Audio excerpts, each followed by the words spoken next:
Life changer السلام علیکم۔ ہمارا آج کا ٹاپک ہے سنبھل کر چلیے۔ دوستو، چھوٹے جانوروں کو ندی پار کرنا ہو تو وہ پانی میں تیزی سے چل کر نکل جاتے ہیں، مگر ہاتھی جب کسی ندی کو پار کرتا ہے تو وہ تیزی سے چلنے کی بجائے ہر قدم پر روک روک کر چلتا ہے۔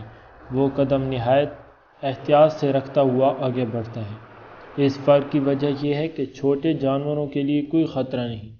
پانی کے نیچے مٹی نرم ہو یا سخت، ان کا ہلکا پھلکا جسم بآسانی سے گزر جاتا ہے، مگر ہاتھی غیر معمولی طور پر بڑا جانور ہے۔ بھاری جسم کی وجہ سے اس کے لیے یہ خطرہ ہے کہ نیچے کی مٹی اگر نرم ہو اور اس کا پاؤں اس میں پھنس جائے تو اس کے لیے اس سے نکلنا سخت مشکل ہو جائے گا۔ دوستو، یہی وجہ ہے کہ ہاتھی جب تک یہ نہ دیکھ لے کہ نیچے سطح مضبوط ہے، وہ قدم آگے نہیں بڑھاتا۔ ہر بار جب وہ قدم رکھتا ہے تو اس پر اپنا بوجھ نہیں ڈالتا۔ وہ ہلکا قدم رکھ کر پہلے اس کی نرمی اور سختی آزماتا ہے، اور جب اندازہ کر لیتا ہے کہ زمین سخت ہے، اس وقت اس پر اپنا پورا بوجھ رکھ کر آگے بڑھتا ہے۔ دوستو، یہ طریقہ ہاتھی کو کس نے سکھایا؟ جواب یہ ہے کہ خدا نے۔ اس کا مطلب یہ ہے کہ ہاتھی کے اس طریقے عمل کو خدائی تصدیق حاصل ہے۔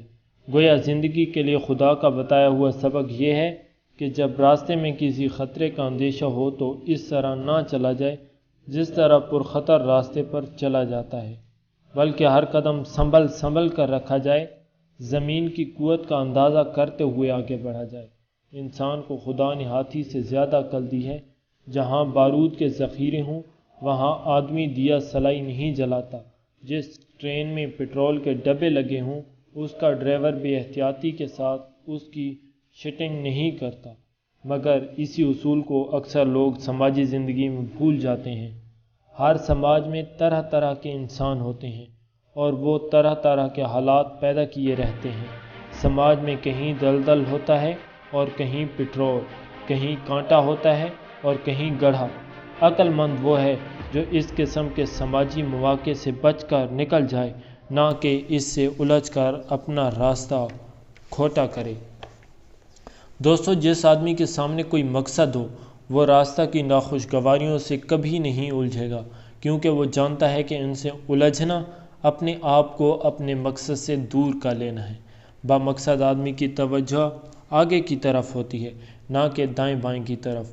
وہ مستقل نتائج پر نظر رکھتا ہے، نہ کہ وقتی کارروائیوں پر۔ وہ حقیقت کی نسبت سے چیزوں کو دیکھتا ہے، نہ کہ ذاتی خواہش۔